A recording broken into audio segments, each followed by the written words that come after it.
Moonshine Jesus, nobody in the sky. Moonshine Jesus, baby, alright. Moonshine Jesus, a surprising delight. Moonshine Jesus, won't you shine a light?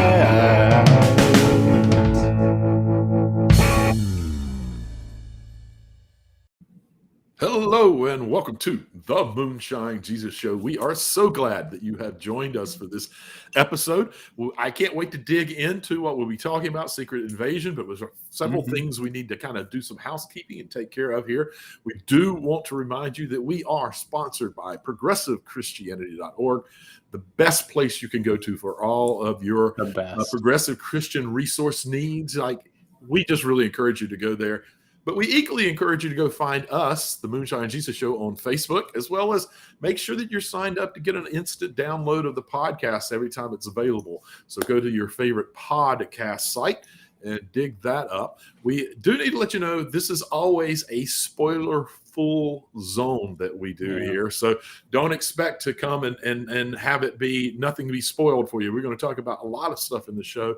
And since this is our first show since the actors and writers strike has started, want to mention that the SAG has made sure that they wanted to know that people are doing things like we're reviewing and talking about and reflecting on the stuff that they make is perfectly good with them, as long as we're not getting compensated by any big company to do that. And we clearly are not getting compensated. We're not? Wait! I want my check. Is it coming in? Absolutely. And as you've heard, Caleb, of course, is here with me. How are you doing today, sir? Hey, man, I am doing great. But, the last time we were together, we were together in person at Wild Goose. And that was really nice. And so I'm glad to be doing this with you virtually, but I miss doing it in person. But still, it was much better in person. Well, we always do a themed drink to go along with the show. And we've already told you the show that we're talking about today is Secret Invasion. So I'm curious. I happen to know that you're doing a little bit of traveling and you're in Bourbon County. So did you decide to do anything with bourbon or did you go a different route? I know, it's a shocker. I'm in Kentucky. I'm right next to Whiskey Row here. And so I've had a lot of bourbon options. So I wish I could say, Mark, that I had taken inspiration from Nick Fury and I was drinking some Pappy Van Winkle. But I checked into the bar downstairs, and it was like $200 a pour. Yeah. And it's out of my price range. We would have stopped the show. If you had Pappy Van Winkle, I would be so mad. I would not have been able to finish the show because I'd be so jealous. So I don't have Pappy Van Winkle, but I do have bourbon. So I went to the bar downstairs, and they made me an old-fashioned with Angels Envy bourbon. I went and toured that distillery yesterday, and it was a lot of fun. So I'm drinking some bourbon. How about you?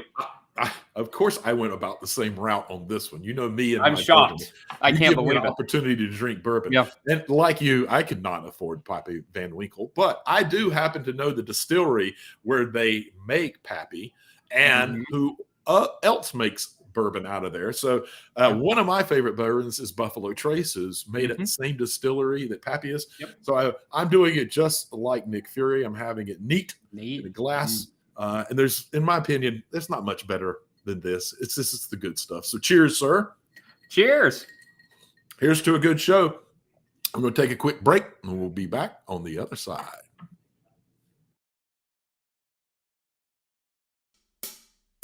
Moonshine Jesus, Moonshine Jesus, Moonshine Jesus, Moonshine Jesus, won't you shine a light?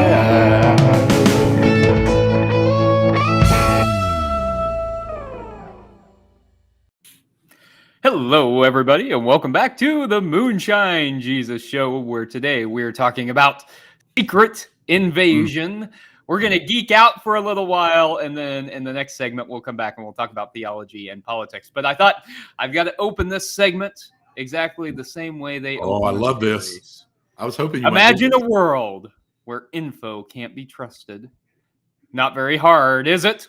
Society starts to fray. We all do what we can, and we turn to the people we care about.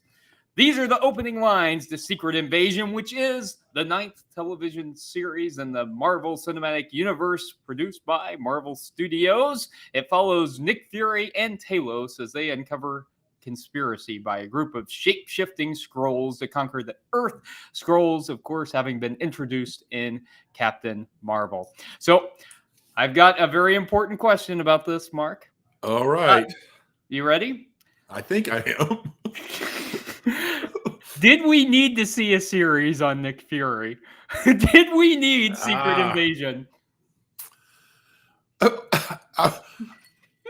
We didn't need this series. Yeah, I think we needed a Nick Fury. He played such a key role in so many places, and it's such an interesting character. And in one of the most popular comic book series in Marvel's history is the Secret Invasion, and he plays a very key role in that. So I think all of this was very much needed. Just not sure this was the right execution of it. So I agree. What's your reasoning, Mark? I want to hear, why wasn't this the perfect execution of Secret Invasion? Disney. I mean, there's so much, right? That's pretty much it. I mean, they pulled all the life, and I'm going to talk about this a little bit later. There's other parts of it that I think that Disney is ruining Marvel. And I didn't think at first they tended to have hands off and allow the writers and the actors who are now on strike, allowed them this creative area to play with and really be who they are. And I feel like that's not so much the case anymore. I mean, we've got again, I'm going to come back to this. We've got a show that's supposed to be this political espionage, spy thriller kind of thing. And it walks right up to political issues. Matter of fact, and here's another one I'll get to in the next segment, states some things and then just acts like it was never said and walks away from it, and there's no resolution. And I think they even do that with the characters. There's some great acting in this, but there is no character development. I mean, it's just like we end up at the end of it, and I don't know if with what the person who has to now be the most powerful super being in the universe, right? Gaia. And we barely get to know her throughout the whole show. I mean, first, this is the daughter, and then it's like, well, there she knows some things, and she goes from kind of being in with the Skrull to all of a sudden in one episode being completely against them, and we don't get to see the character development where that happens. Like it was just like, okay, you're doing that thing now, great. We need you to be on our side. So you know what? Who needs a reason? Whatever. Right. You know. I don't know. And I just think I could go past thing after thing where, for me, they just they had these opportunities and they never actually knocked it out of the park or even hit a single, as far as I'm concerned. I mean, what did you think was? I agree. And there were a lot of interesting things that happened politically, and that we can, or almost happened politically, that I'll let you say. But I want to follow up on something that you said, Mark. Yeah, and that's about Gaia. Who's got all these incredible superpowers and all the powers. All the powers, right? Because they collected all the DNA from all the Avengers, and now they've. She's got those powers. She can do all kinds of shape shifting into these different powers. What do you think her role is going to be in the MCU as it moves forward? I tell you, I'm very concerned about that character. That's why I'm pushing this. That's why I want to make sure we get to this. I just think it was a bad choice. In Secret Invasion, in the comic books, if I'm right, and I only read like one of them, so and it was more than 10 years ago. I think it was anyway. I think they only have the powers of the X-Men. I mean, the X-Men, not of the X-Men, of the Fantastic Four or something like that. I don't remember, but The real point It's is not all of them. It's not all the not Avengers. all of them, right? Yeah. Okay. And so she's all but invincible. Mm-hmm. And so why do you need, if you have one character that's all but invincible, why do you need any of the rest of them? I think that was just a major mistake to do that. Two, if she is invincible, but you realize that from a writing standpoint, you got to get rid of her. How do you kill off the most powerful person with that? Just feels a little bit, off. And the only thing I can think of is that this technology, because they have gone very far off from the comic books, from what I understand, of how they're telling this story. The only thing I can think of is, what if this technology that they have that's allowed them to kind of take the DNA, which that's another weird thing, like all the DNA's in one bottle? Like, I didn't think DNA worked that way, but I don't know. Hey, I'm no scientist. Who knows? Yeah, come on, but Mark. maybe the technology they developed to give them the powers actually isn't as good as it looks, and that she'll slowly lose them or something. I think that's about the only way you can save making this really bad decision. I don't know. Did you think it was a good decision?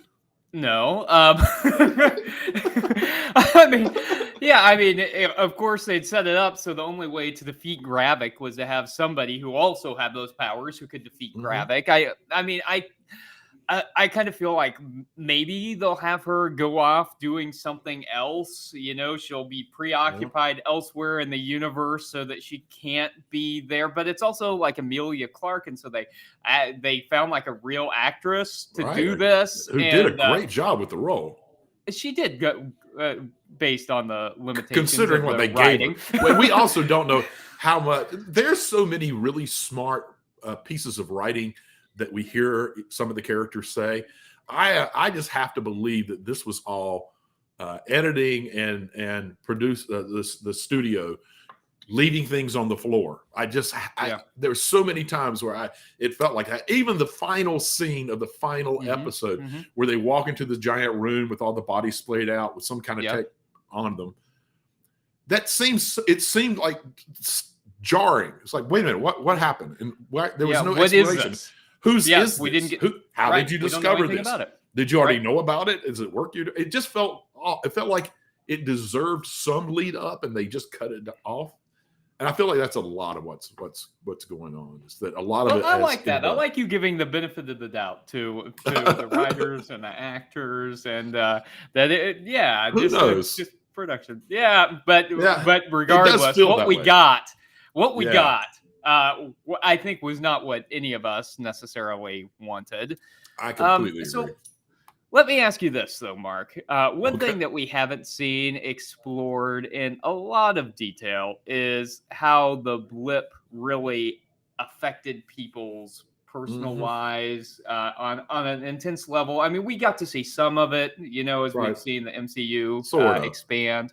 But we got to see it, I think, at a deeper level with Nick Fury. We got to find out more about his personal life and we do see his personal life. Right. So we find out he's married. We find out he's married to a Skrull. We find out that he left her because of his trauma with the blip. So let me ask you this.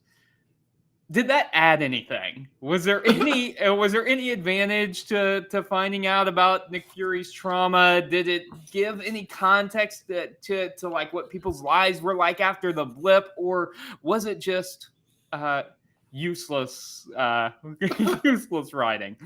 I think it was sloppy writing. It's just basically what I think it was. I think there's a lot of value. Matter of fact, I think the Marvel Universe has underexplored those 5 years and what was going on and how people were dealing with it and coping with it. In this one, we get Nick Fury. Well, not really Nick. We get Gaia as Nick saying how terrible this was, but and how he regret like. But the fact is, that was Gaia, not Nick. That's Gaia guessing what Nick may have felt like when you saw Nick get snapped. Man, he was mad. He was like, "Well, mother." I mean, he was mad about this. He was not depressed. He wasn't regretting all the stuff she said. It wasn't true. We didn't really get a full breakdown of it. We kind of got left out. I like that we got to see his family life. I think that was important because he's mentioned his wife once or twice in other spaces. and seems like she's going to play an important role going forward, which is great. She's a great actress, and so I'm glad to see that happen.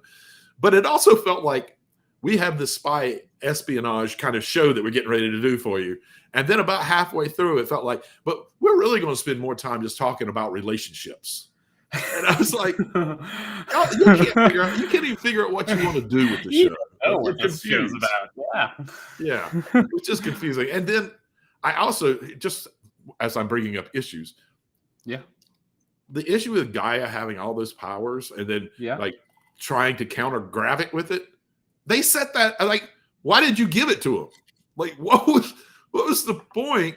Like, yeah, you set it up to make sure that Gaia was in the machine when it happened. But if you wouldn't have given it to him, you didn't need her to also have all these. Like, it just, that was like immediately a question. Like, good writing would have, or good directing, or good editing would have made sure that there was some kind of argument to be made before you handed that over, because they really never gave a great excuse. You got Gaia saying, well, we'll give you this if you'll leave. And he goes, oh, well, okay, I'll leave. I mean, no. Yeah, and and we didn't even need that. Like the story would have held together just fine and been stronger without the DNA of all the Avengers. It didn't really add anything. I mean, we already had Skrulls infiltrating every area of life and all these different areas of power, and we didn't need it. Which leads me to my next question. Okay, it's about Skrulls infiltrating power.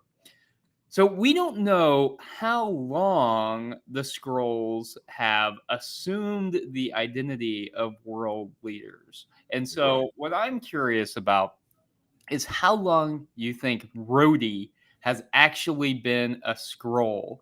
Was he a Skrull for any of the events in Endgame? I think so. I think they were very specific, doing two things to telegraph to us very clearly when he was taken over. When he wakes up, he's wearing a hospital gown and he cannot walk. Yeah. That's what Rhodey looked like. Technically, they didn't show it, but they did show him in the gown at the end of the last Captain America. So I think that we've had the Skrull version of him for quite a while, and it changes. Like, I kind of want to go back and watch some of the movies now to see how it changes, because he's a different character now, and it makes me wonder what his motivations were and everything but it had to be that early. I mean, can't walk right on a hospital gown, so that means they took him from that space. And because we pretty quickly saw him in Stark Tech being able to walk, and he seemed surprised when he woke up that he couldn't walk. So it had to be really before any of that happened. Yeah, I think it's going to be interesting to go back. It's also one of the dangers of retconning something like this. I mean, there's going to be stuff that does not work. Because there's going to be stuff that doesn't work. But I agree with you. I think that's clearly what they were trying to say, is that some of the things where we thought it was Rhodey, it really was a Skrull. I've got a lot of other questions that I want to delve into about the geekiness of all of this, but I know that we've got to talk about theology and politics too. And so maybe we ought to take just a quick little break and then come back and really delve into the theology and politics of all this.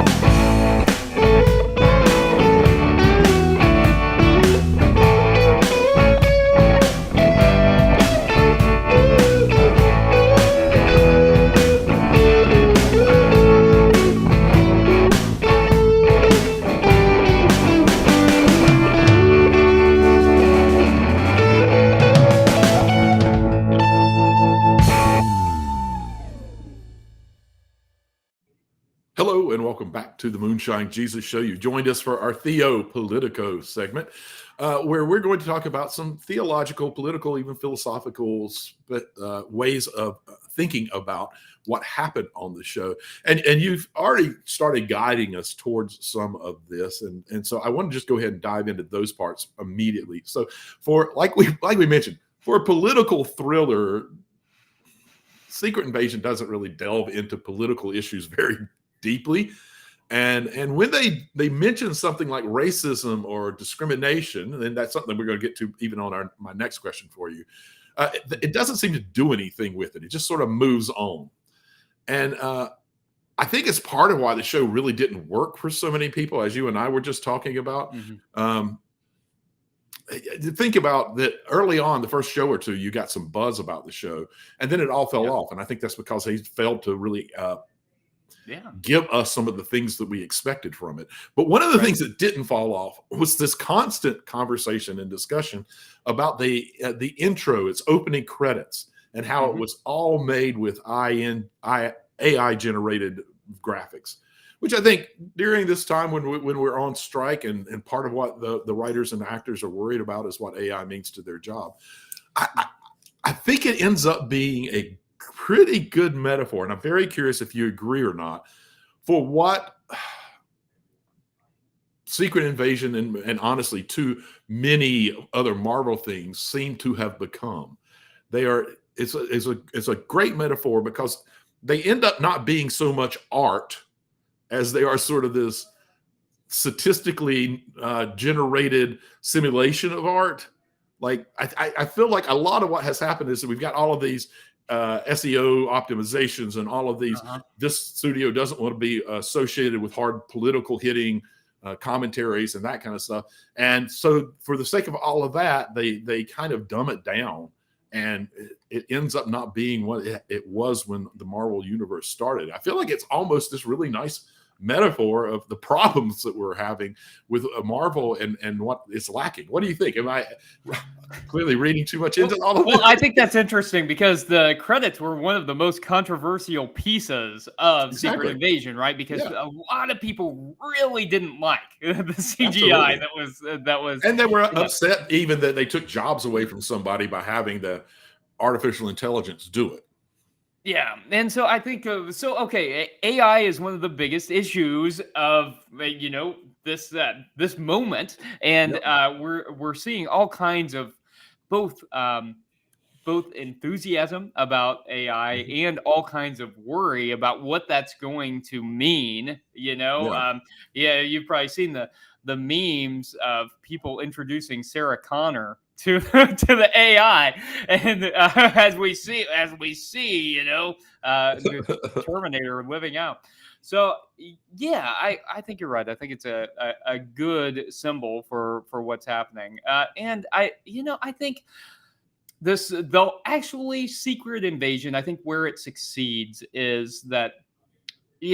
Those opening lines that we were talking about at the beginning, it's a world where information can't be trusted. And I think that's something that we're really learning to live with in this decade, is knowing that, some of the things that we see are not necessarily factual things. Right. And so I think not even just this decade, but we saw that with say 2016 and 2020 elections, that we saw Russian kind of interference with our election cycle in some ways, and so misinformation, deliberate misinformation, and so I think it's also becoming harder to discern, if images we see are actual images or not, and so I think that where Secret Invasion really flourishes is in thinking about that issue as a whole.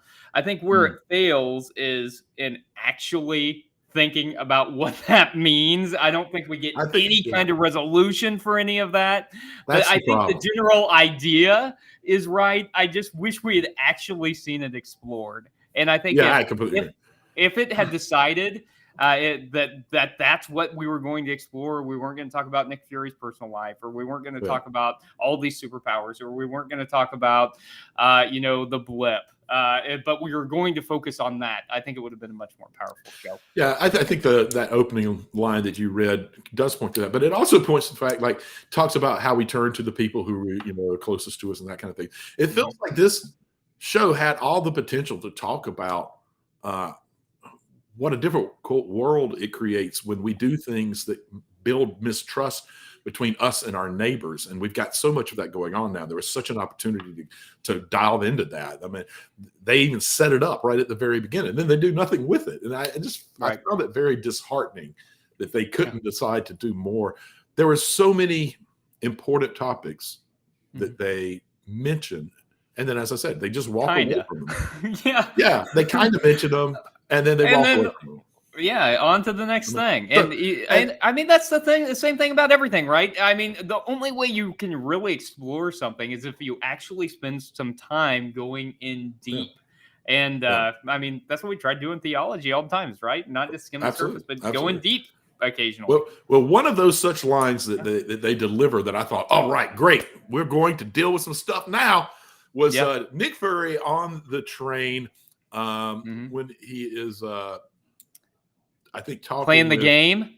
He's playing the game. Tell me something I don't know. He's talking to Talos, and Talos is talking about revealing that there's many more Skrull than he thinks.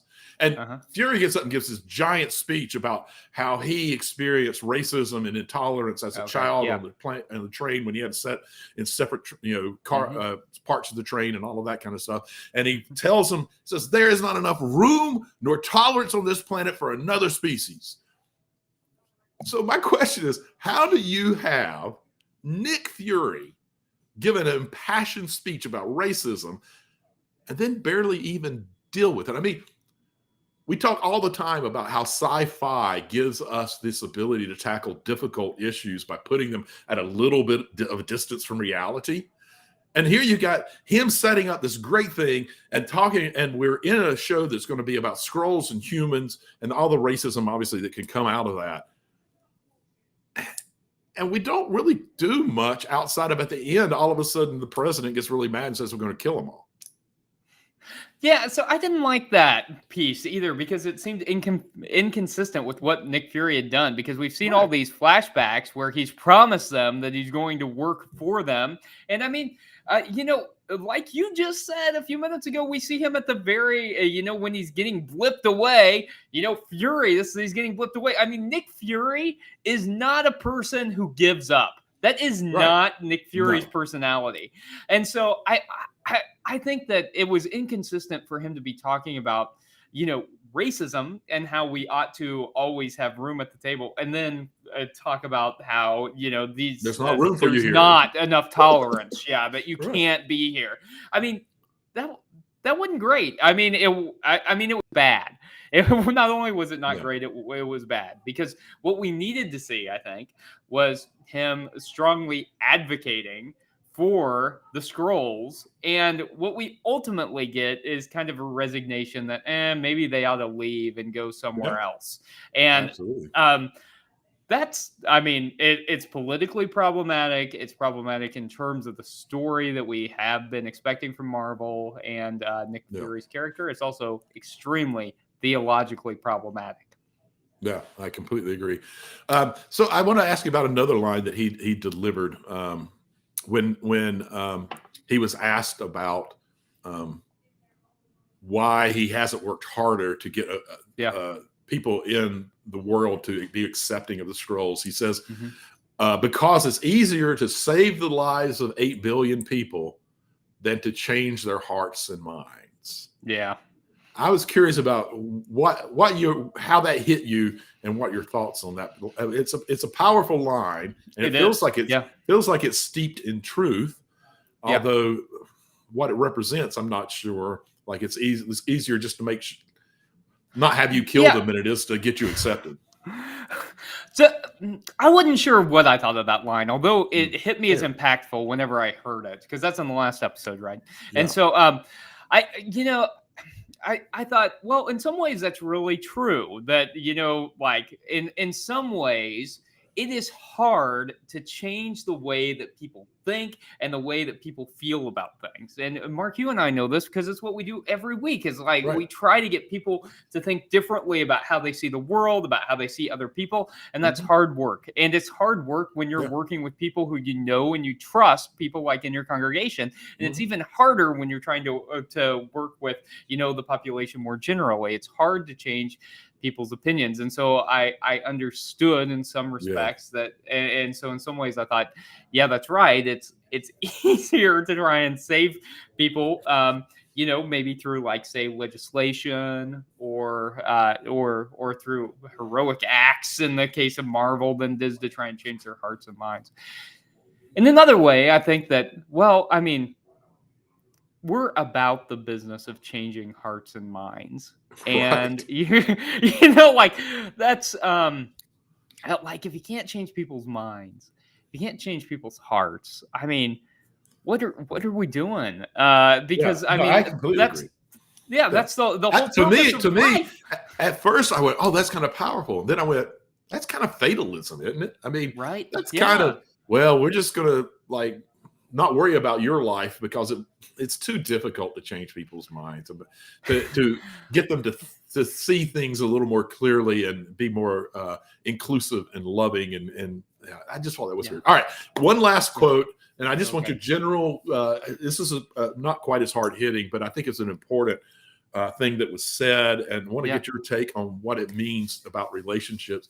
I loved when his wife looks at him and says, "Did you fall in love with me or the face that puts you at ease?" I'm curious, how did that hit you? And what do you think they were trying to say about even marriage or close relationships? Yeah. So I thought that was one of the more interesting things that they explored, and because we did get to see a little bit of depth between him and his wife, and we hadn't gotten to meet her before, and so I think it was interesting to think about, like, what is it that makes us fall in love with people, and how does that change over time, and I kind of think it was a commentary, not just on like, like what if she wasn't a black woman? Would he have still loved her in the same way? Or, I mean, not even human. But I think it's also a commentary on what love means over time and how it is that love changes over time, because I think that that's something that is inherent within all romantic relationships, is that, and this is something I tell couples every time I do a wedding ceremony. I said, you are going to change. You are going to grow. If you're not growing and changing, you're not living life the way that you should be. But, as you grow and change, strive to accept each other for the growth. See that as a blessing, And so I think it was a commentary on that, as well as what does it mean as time goes on to love. I don't know. Am I reading too much into that, Mark? No, not at all. I think you're exactly right. I mean, I think it was a real commentary on what real relationships look like. There's far too many, and I know this from counseling, and you do too, I'm sure, far too many relationships who really did kind of fall in love based on how you look and what my ideal in my mind person that I should be with is going to be. And then they don't grow together. They don't have conversations and they don't. And so I think it was a bit of a commentary on that as well, trying to say, are you still just in love with this face? Like, if it had been the scroll face, would you have had this? Would we be in a relationship? Would we be learning about each other and how to live with each other and how to accept each other and promote each other and support each other? I thought it was actually one of the more beautiful lines. I also thought it pointed to that this would have been a much better show if it had just been about the Furies, not the whole secret invasion. Oh, I like that. The Furies. Isn't that a good title? The Furies. It is a good title. I think it would have been a much better show if we just investigated how their relationship, and you bring some scroll stuff in, you bring in his, all the work that they're both doing, because she's some kind of scientist doing really important work. We've seen a book, in a frame that was by her, and she mentions a couple of times she had important work to do. To see them grappling with that within these high stake world changing things that they're both involved in, and see how they have to struggle with their relationship. Yeah. And we get scroll activity, and then maybe at the end there's a hint about that there's more scrolls than we thought, and they seem to be learning how to take on some superpowers. I think that'd have been a much better series, personally. I'm with you, and I mean, who would not tune in to watch the Furies? I'm absolutely. There for that. Yeah, that'd be it. Yeah. All right. Yeah. I had many more questions, but I think that we're going to have to respect our audience and the showtime here and wrap up this segment. But that does give us the opportunity to come back to our favorite segment, the Make Me Look Stupid segment.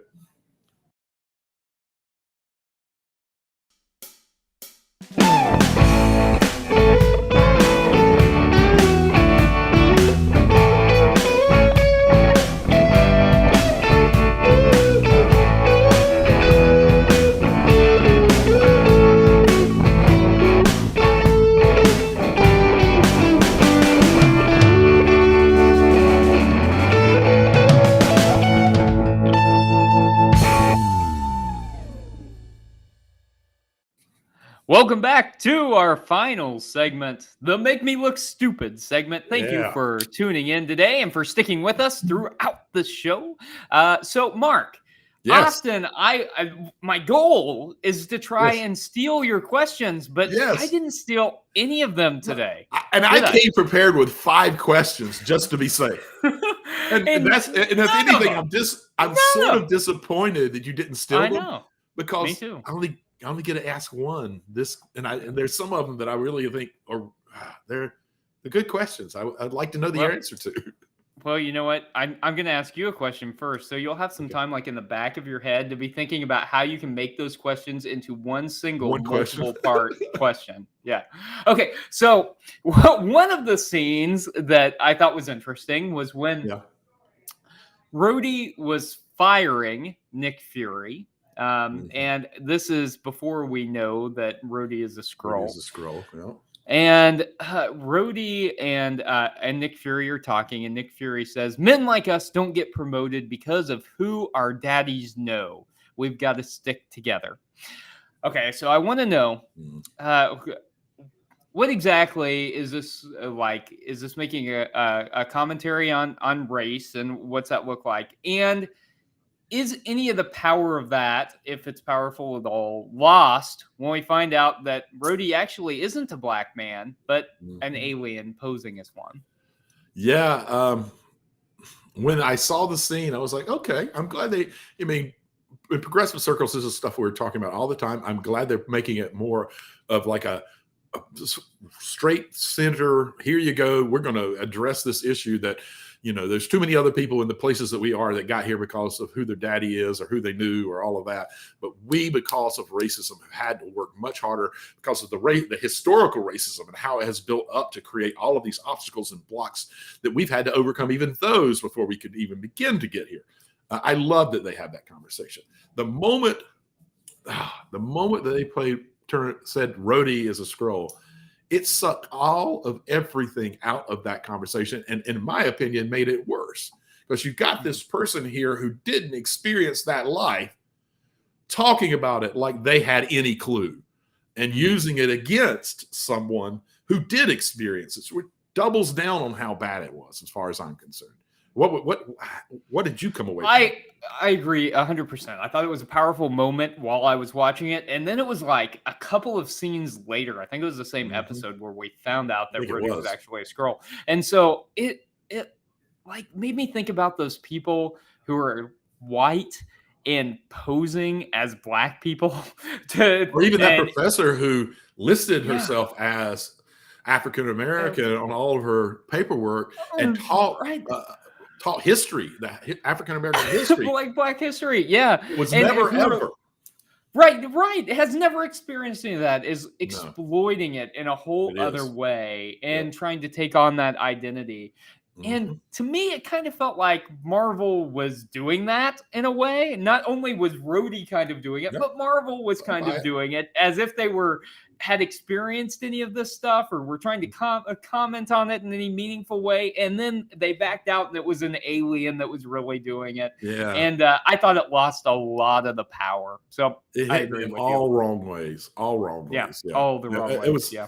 like I said, we've said several times. I think there's just a lot of sloppy writing going on in this show. Or writing that looks sloppy because of the way they decided to edit stuff and what they decided to leave out. Um, I guess the lesson, if that's the case, is to trust your writers more. They know what they're doing, and don't cut out too many things because there's setups and there's builds that they have been creating so that to be payoffs. Because there's a lot of stuff that feels like a payoff, but we never saw the setup in this show, and it's just Okay. So what I'm thinking is, Mark, you need to start a hashtag like #No Disney Cut or something. Let's see the let's see the full cut of the of the Furies. We want to see the full cut of the Furies. Yeah, I like it. I like it, man. Okay, so I tried to figure out how to combine my two favorite questions, and they just don't combine. So Okay. I'm So you're gonna ask me both of them? Yeah, I'm gonna ask you. I won't do that to you. Okay, one. Here's my question. Okay. So Gaia has the powers of all these superheroes, Yeah. including Miss Marvel, Mm-hmm. I'm blanking on her name now.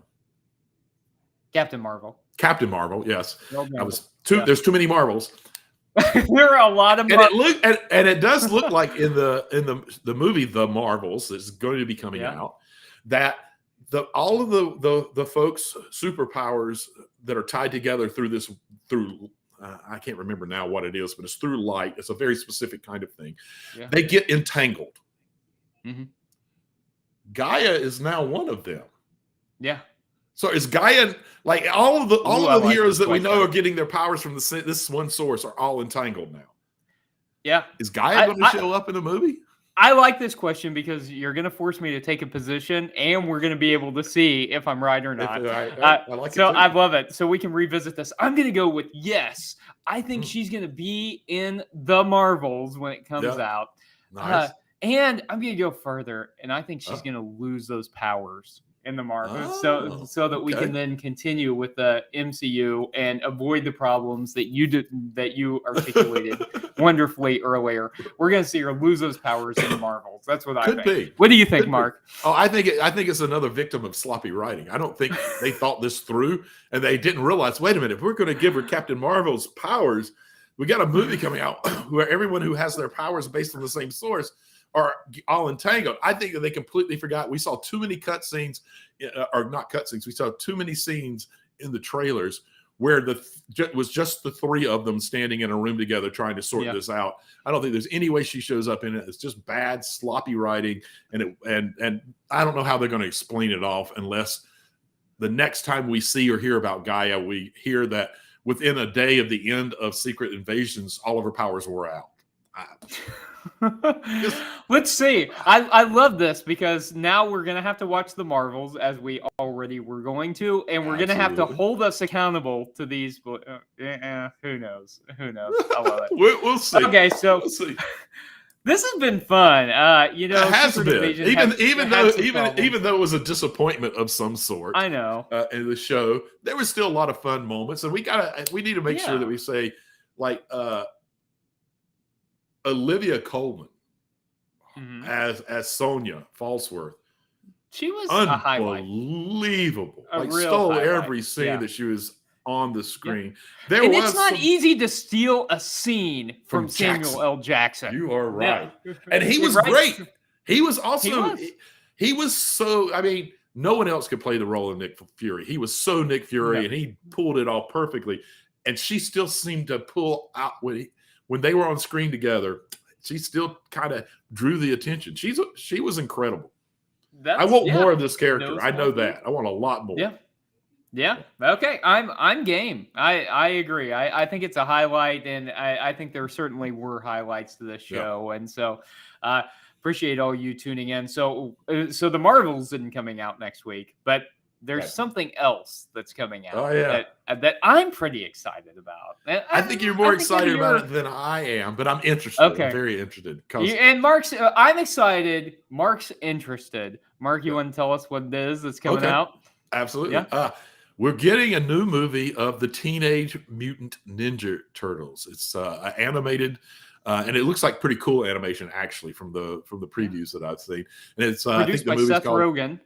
Yeah, right? there's some great character actors in here, some great voices to do it. And I think the movie is called Teenage Mutant Ninja Turtles Mutant Mayhem, which is the perfect kind of goofy, silly name for the Mutant Ninja Turtles for sure. So it'll be a lot of fun. There's no doubt. I imagine we're going to crack up talking about it, man. It's just Oh gonna be yeah, ridiculous. I'm excited because so the Ninja Turtles comic books came out a year before I was born, and wow. the cartoon series came out when I was 2 years old in 1987. And I think the first movie I remember going to see in theaters was the Teenage Mutant Ninja Turtle movie. Nice. So I'm excited. I've got a deep emotional connection. I've got an investment in the Teenage Mutant Ninja Turtles. I loved the original the television series. I watched it. Yeah. I was in high school at the time. And I watched it. Mark was also 2 years old. I was 2 years old in high school. Right. Exactly. I was in high school when it came out, and it was great. Actually, I think it was 87. 87, yeah. Okay, so I was in college when it came out. Oh, that hurts. I just started my first year of college, second year of college. Dang, it's getting worse. But there was a brief resurgence of the Teenage Mutant Ninja Turtles when my kids were kids. So I've lived through kind of this energy about it twice. And so I don't know that I love them as much as you do, but I do have an appreciation for them deeply. So this should be a lot of fun. Okay. So next week we'll come back. We'll talk about Teenage Mutant Ninja Turtles, Mutant Mayhem. Thanks for joining us today, and we'll see you next time on the Moonshine Jesus Show.